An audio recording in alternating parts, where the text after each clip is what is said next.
True to me is somebody that has actually bombed anything illegal before they're up in a magazine talking about their dope. You know what I mean? Like, to me, real graffiti art is illegal, towards legal too, but you have to have some illegal stuff in it. There has to be some buses, some freight trains, some freeways, some walls, something that, you know, some tagging, subscribing, something. It can't just be some, you piece in your backyard and you send it to a magazine and all of a sudden you're dope. No, I don't think so. You know what I mean? You're faking the funk to me, you know what I mean? You're not true of anything, you know what I mean? You're fake.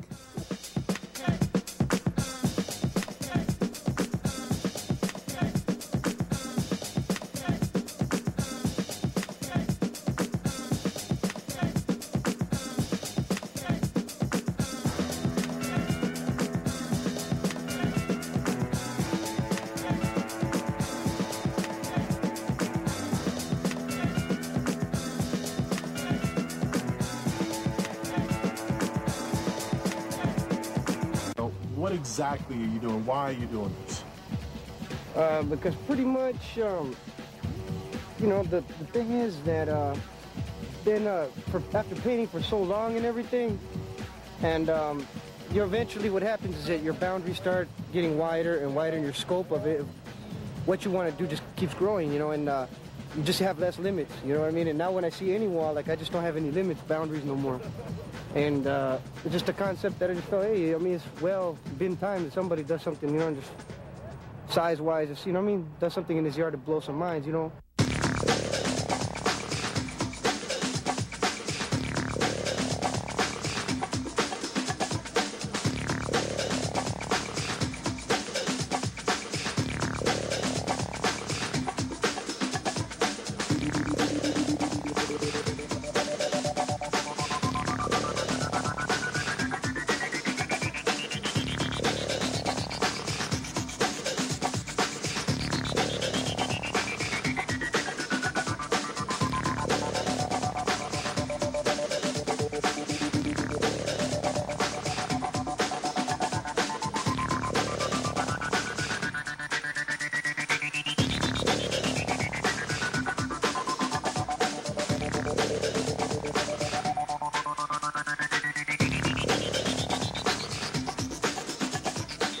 As for me, graffiti is really a love. It's something I do every day, even up to this day. I still do graffiti.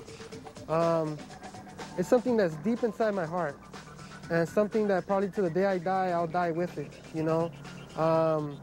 It's something that nobody can take from me, you know? It's another life. I have a normal life, but I also have a graffiti life, you know? I have like 2 stages. It's like a secret identity that nobody knows about, you know? It's my little world where I can be famous for a time, you know, and still be known. And then I have my other life where I can just be normal. It's like, you can say, it's a free spirit, you know, it's a love, it's the love of the game, you know, graffiti. I love graffiti, you know, and I also love my name, because I think if you don't love your name, you don't love graffiti. Because a lot of writers go through life where they pick one name, then they ditch it, they get another name, they get another name, they get another name, and they're never satisfied. But for me, this is the first and only name that I've always had. And for me, I love my name. And I love graffiti. I was born and raised in South Central Los Angeles. Single parent home, you know, on welfare most of my life. You know, had to struggle a little bit.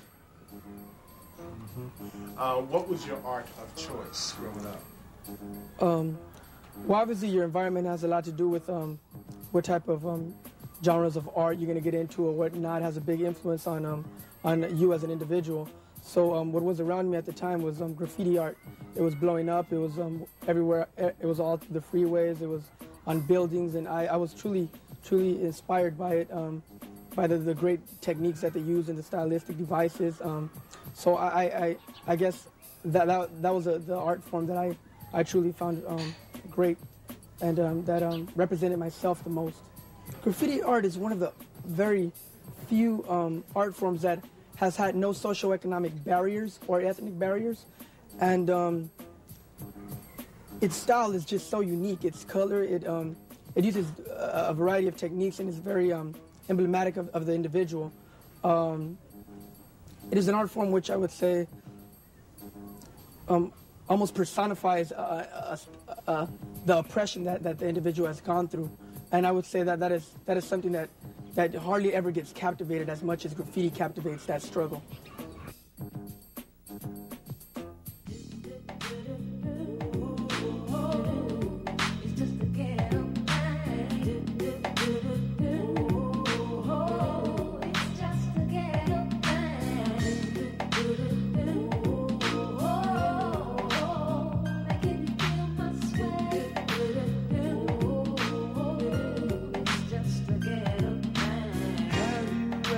Straight OG, growing up tough in the CPT, living in crime and poverty.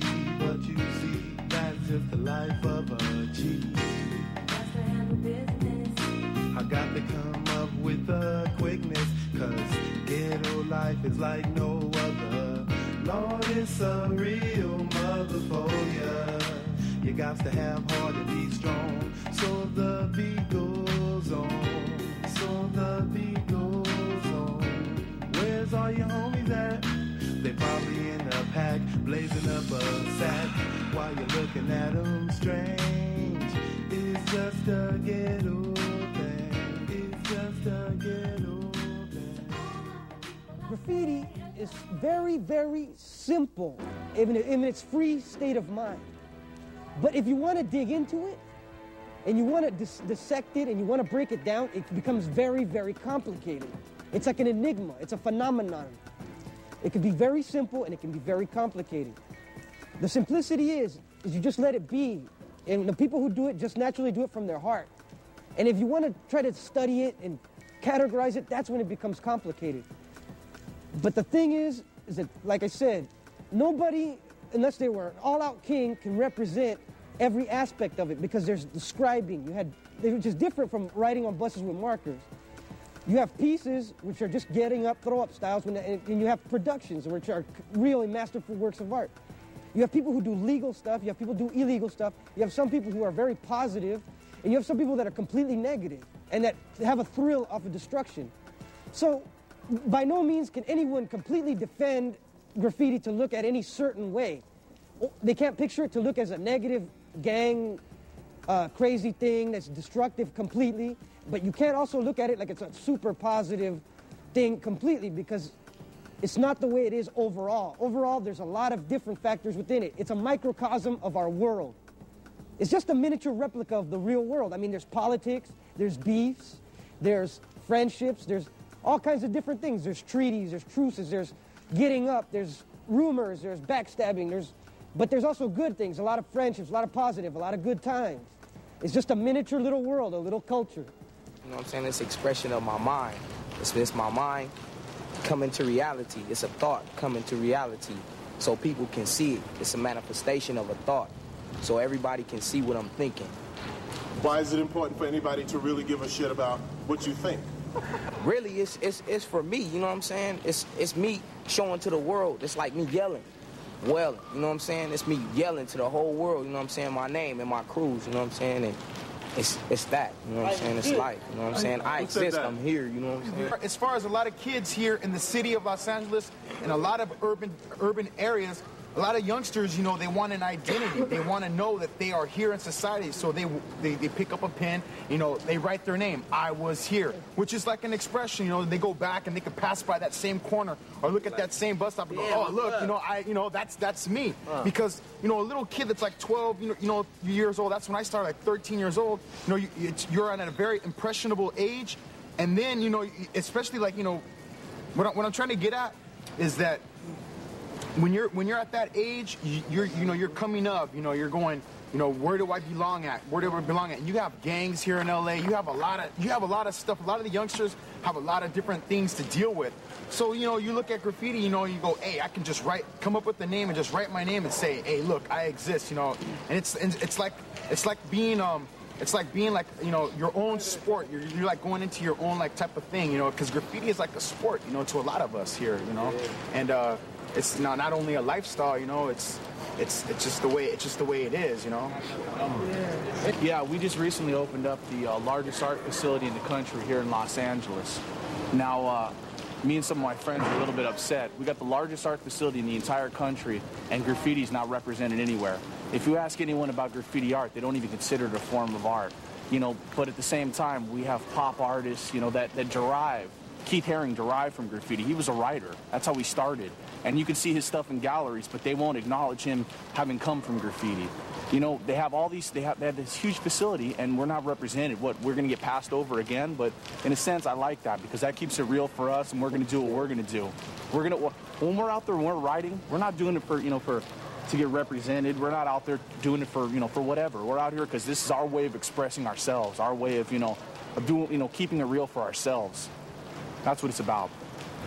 All right, you can try to teach it in school, and I don't advise it, man, because I wouldn't, like, if I had a kid, man, I wouldn't let my kid go into a graffiti class, because it can't be done in school. There's, like, styles. Everybody in here has got a different style, you know, and if what happens, you look at artists that come out of art center as illustrators, they all draw the same way, because they get taught the same way, you know, and it loses all the flavor, so you can't teach graffiti. You know, it'll lose, like, all the whole foundation. It'll be like down the drain, you know what I mean? Okay, in school they can't. There's no way they could teach you survival skills in the streets, and that's why it's something that's really necessary, man. Because in graffiti, you're dealing with the whole world full of a lot of predators and people who have been taught and raised in a way of how to defend themselves and how to prey on weakness and all this stuff. If you don't got game to be out on the streets, you're gonna go through a lot of bad situations, man. You can get jacked. You know, out here it's no joke. In LA alone, over that I can even think of, and there's probably more, at least 34 writers have died violently. I'm talking about murder with guns, straight blasted on, man. And that's probably more than anywhere else. I mean, if you're going to write and be here in LA, man, you're going to have some kind of game, man. You have to have some kind of, learn how to speak up for yourself and know what you're getting into, man. Straight up.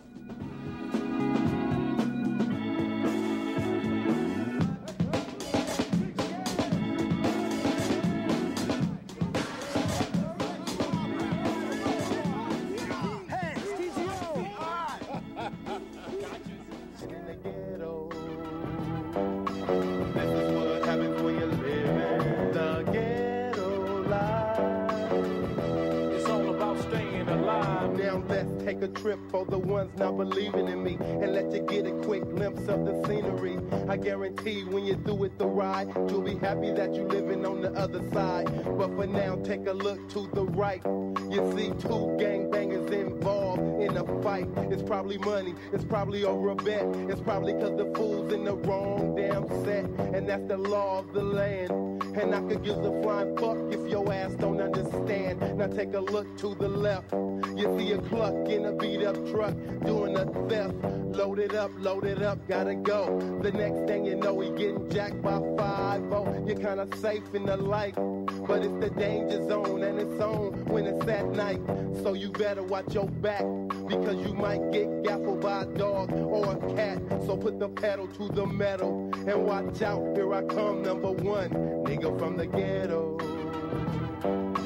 This is what happens when you live the ghetto life. When you live in what happens when you live in the ghetto life. This is what happens when you live in the ghetto life. When you live in what happens when you live in.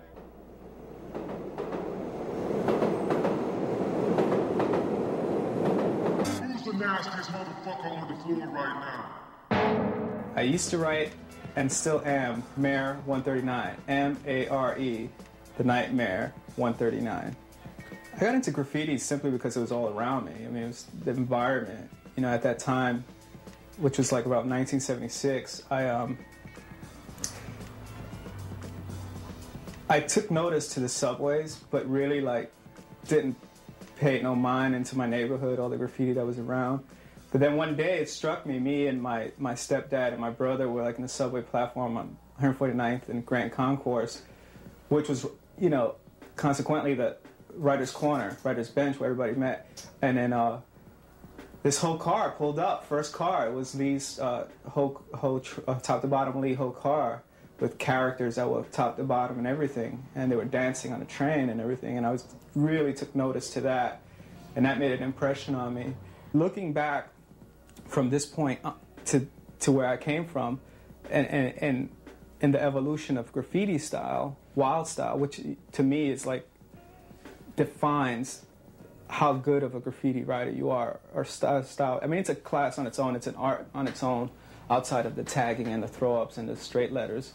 Kel, my brother Kel, is one of the best style writers. Really close influence of mine. I mean, I spent a lot of my,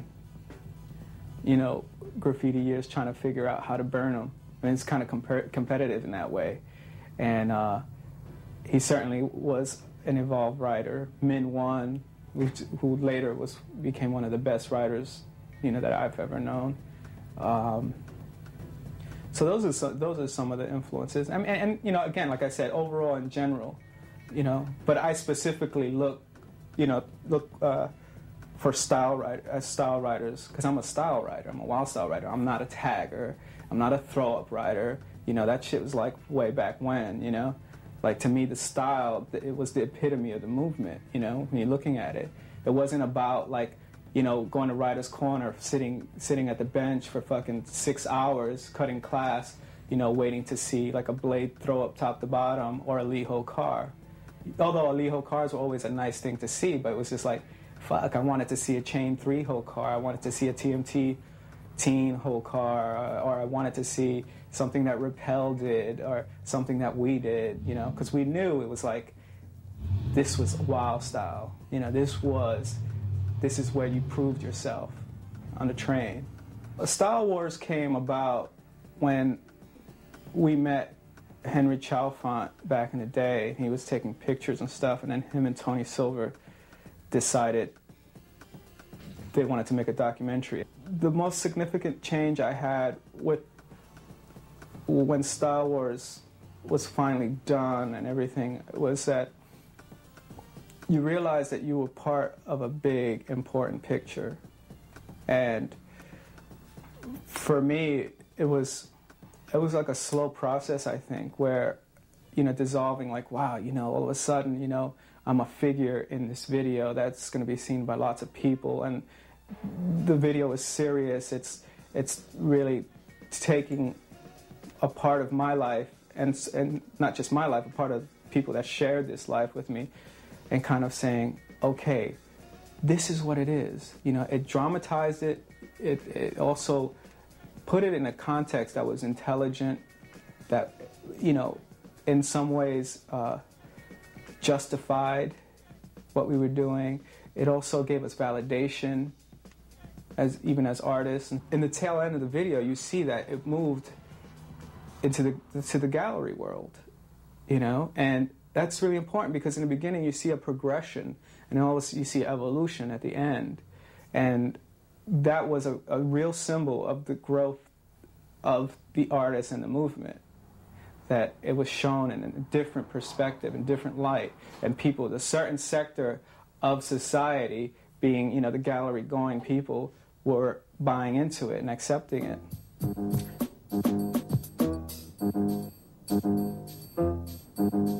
So here we are, this is the Belmont Tunnels. I don't know how you'd say, but this is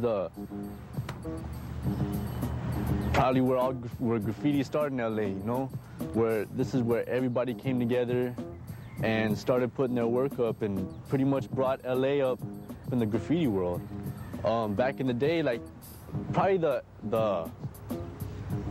highest, the peak where graffiti was in Los Angeles was in like around '87. And back then is when this place and other places around Los Angeles was pretty much booming. You could walk into any yard back then, which there was approximately 10 different yards or so situated all over the city, this being the main one. And you could go in there and at least find 10 people or more sitting there doing artwork. I mean, it was a beautiful feeling to be able to walk up in there and just to see people's positivity and creativity coming through, Graffiti, it's not negative as the way society has placed it on us. But, I mean, for someone who hasn't been able to go to a yard where writers were there piecing, it sort of lacks a lot of things that they would know, because when you walk into a yard, it's not full of negativity. It's not full of all that they try and pump up. It's full of positive energies, and I mean, you walk in, and it's like everybody respected everybody. There were celebrities. I mean, the older writers were considered celebrities, and they would come up, talk to the new writers. New writers would want to have them sign their books, like an autograph or something. And it was just a nice vibe that created, that fit in the whole place.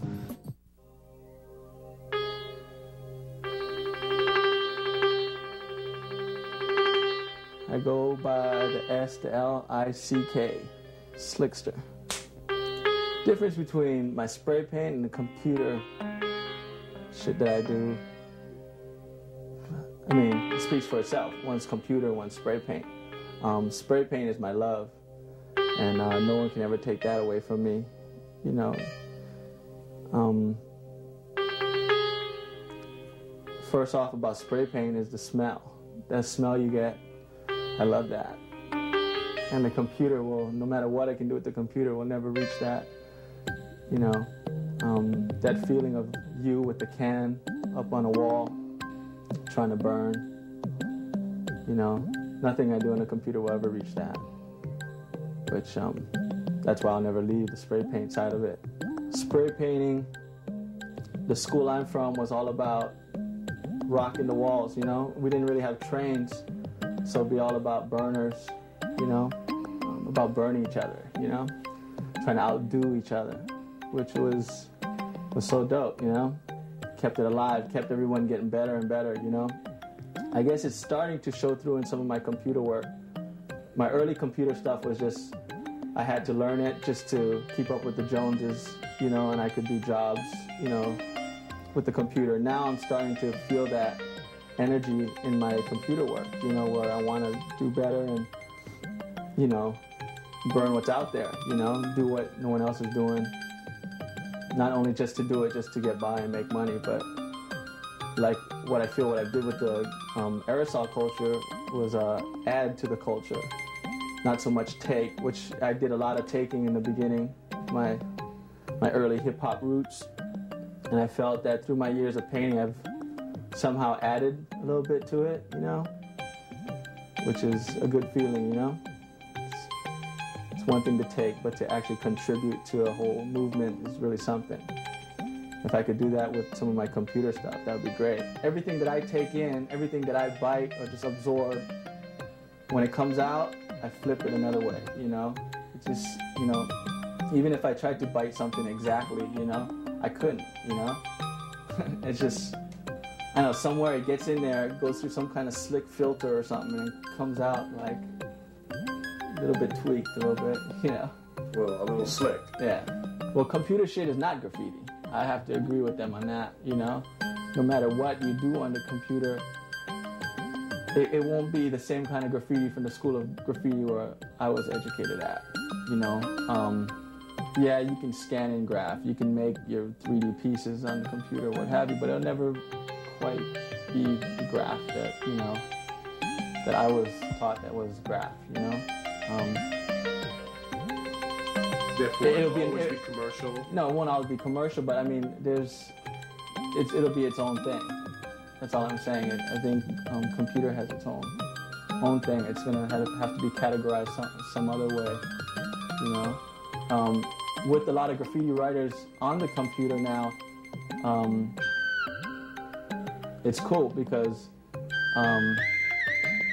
they're taking what knowledge they had with them from the streets into this digital realm, which is pretty exciting. I'd love to see what they come up with or what we come up with in the next 5 years or so. You know, should be really interesting to see.